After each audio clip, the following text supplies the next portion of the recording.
Pilgrims' arrival. In September 1620, the Mayflower, a ship carrying a group of English separatists known as the Pilgrims, arrived in Plymouth. They were seeking religious freedom and a new life in the New World. Difficult first winter. The Pilgrims faced a harsh winter with limited resources. Many of them suffered from illness, and nearly half of the original colonists perished during that time. Squanto and the Wampanoag. In the spring of 1621, the Pilgrims were introduced to Squanto, a member of the Pawtuxet tribe who had learned English. Squanto played a crucial role as a translator and intermediary between the Pilgrims and the Wampanoag people. Harvest celebration.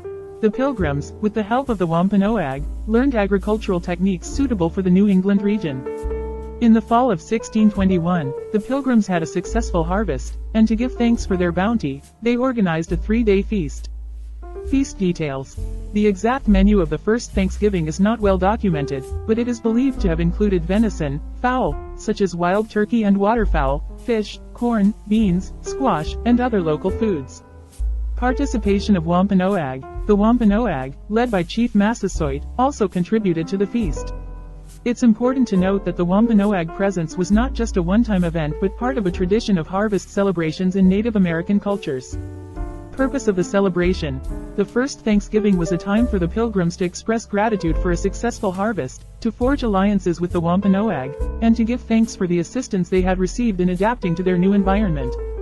Historical records. The most detailed account of the first Thanksgiving comes from the writings of Edward Winslow and William Bradford, two Pilgrims who chronicled the early years of Plymouth Colony.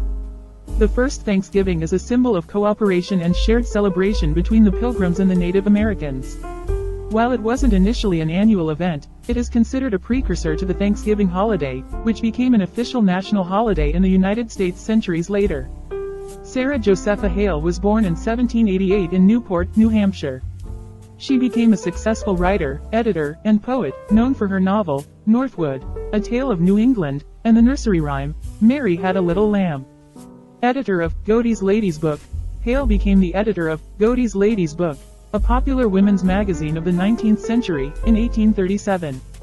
This position gave her a significant platform to promote her ideas and causes. Advocacy for Thanksgiving. Hale had a deep admiration for the idea of a national day of Thanksgiving.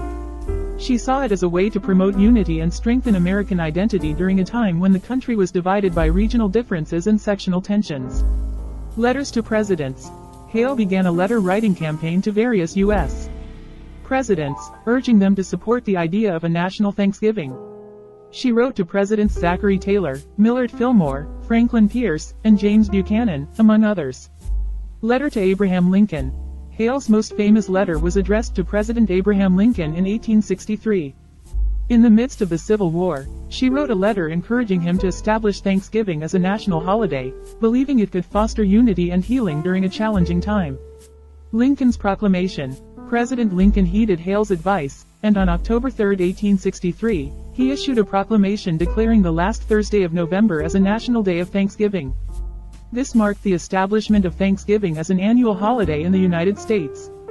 Legacy. Sarah Josepha Hale's persistent efforts and her successful correspondence with President Lincoln played a crucial role in establishing Thanksgiving as a national holiday. Her vision of a day set aside for gratitude and unity continues to be celebrated annually in the United States.